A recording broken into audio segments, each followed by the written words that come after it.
Hi, everyone.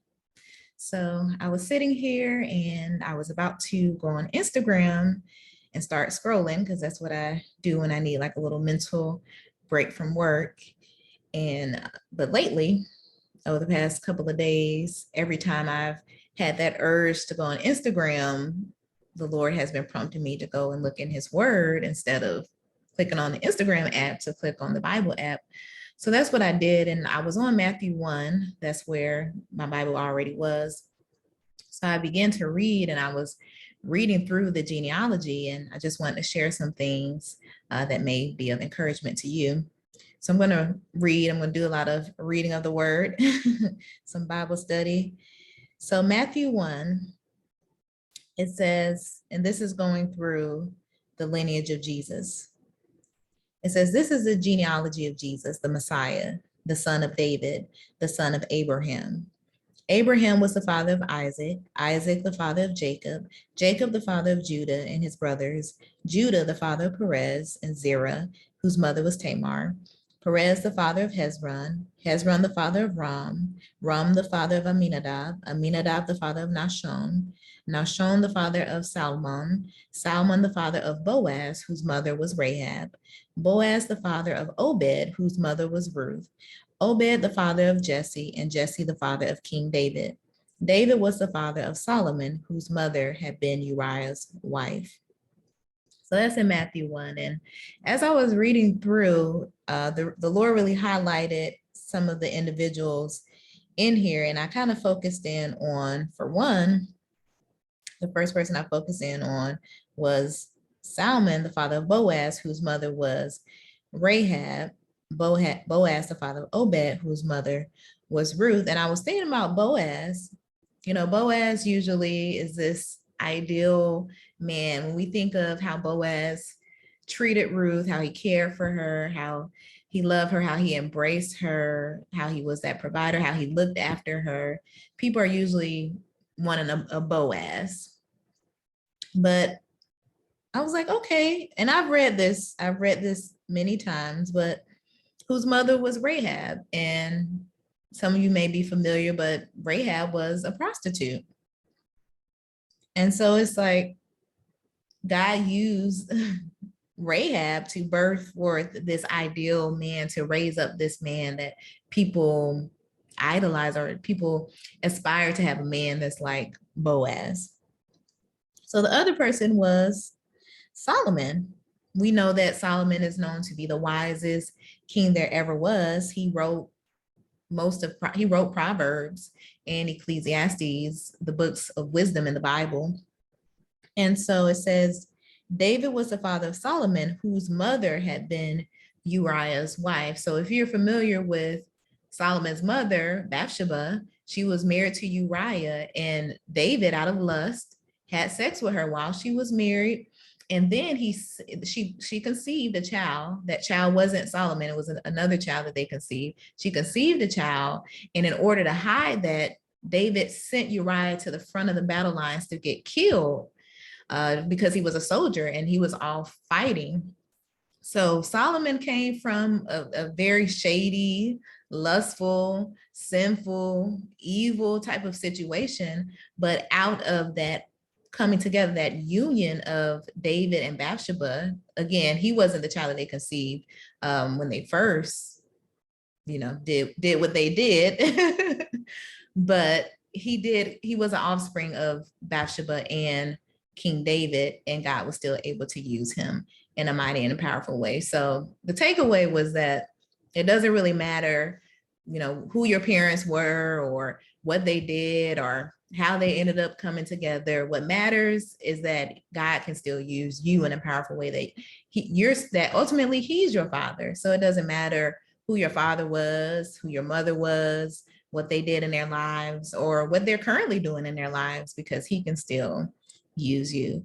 And the other thing, and I'm going to read this scripture as well, but the other thing that I just wanted to add on, when I went back and read Matthew 1, there was another, and again, we could speak to, each and every one of these people who are part of the genealogy of Jesus, because, he used he used them, the God used them in a very special way to lead up to the arrival of Jesus. But the last couple, they're not really a couple, but the last two that I would focus in on is Judah and Tamar.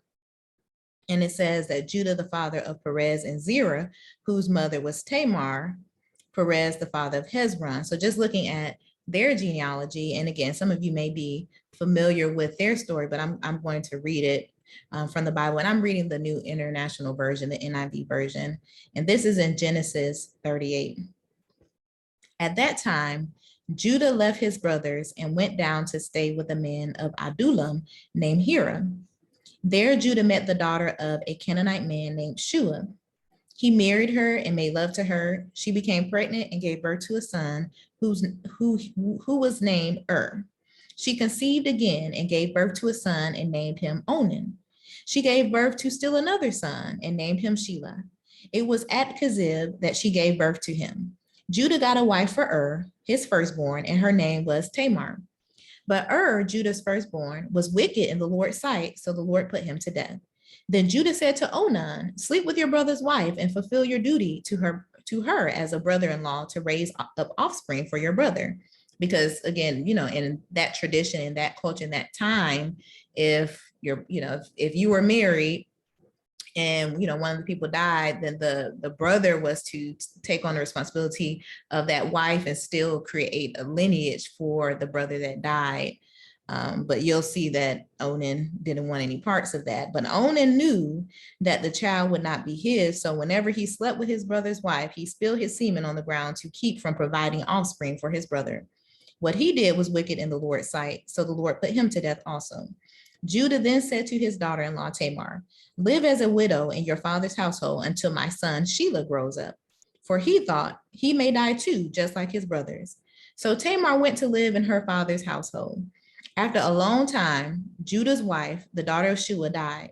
When Judah had recovered from his grief, he went up to Timnah to the men who were shearing his sheep, and his friend Hira the Adullamite went with him. When Tamar was told, your father-in-law is on his way to Timnah to shear his sheep, she took off her widow's clothes, covered herself with a veil to disguise herself, and then sat down at the entrance to Enaim, which is on the road to Timnah. For she saw that though Shelah had now grown up, she had not been given to him as his wife. When Judah saw her, he thought she was a prostitute, for she had covered her face. Not realizing that she was his daughter-in-law, he went over to her by the roadside and said, come now, let me sleep with you. And what will you give me to sleep with you? She asked. I'll send you a young goat from my flock, he said. Will you give me something as a pledge until you send it? She asked. He said, what pledge should I give you? Your seal in its cord and the staff in your hand, she answered. So he gave them to her and slept with her, and she became pregnant by him. After she left, she took off her veil and put on her widow's clothes again. Meanwhile, Judah sent the young goat by his friend, the Adullamite, in order to get his pledge back from the woman. But he did not find her. He asked the men who lived there, where is the shrine prostitute who was beside the road at Enaim? There hasn't been any shrine prostitute here, they said. So he went back to Judah and said, I didn't find her. Besides, the men who lived there said, there hasn't been any shrine prostitute here. Then Judah said, let her keep what she has, or we will become a laughingstock.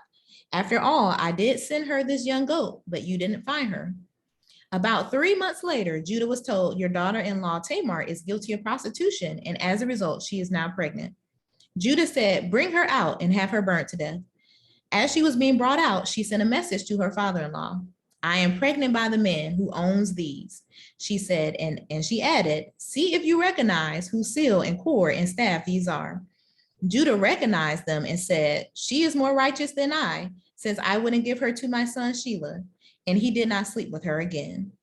When the time came for her to give birth, there were twin boys in her womb. As she was giving birth, one of them put out his hand, so the midwife took a scarlet thread and tied it on his wrist and said, this one came out first. But when he drew back his hand, his brother came out. And she said, so this is how you have broken out. And he was named Perez. Then his brother, who had the scarlet thread on his wrist, came out, and he was named Zerah. So I just wanted to share that story because Perez is a part of the lineage of Jesus, Judah and Tamar. And as you can see, their whole story was a complete, situation. So again, I just want to encourage you. It doesn't matter who your parents are. It doesn't matter how you came out. You could be just like Perez and break out. They're going to say, how did you come out like this? Because you're going to be different. And again, I just want to encourage somebody, if you've been, holding on to things your parents have done or feeling like you're in a certain situation or place because of who your parents are, just know that that doesn't matter, because you are who you are and you are who God created you to be. And you're part of a royal lineage as well through Jesus Christ. So take care. God bless. I love you all. And I'll talk to you later.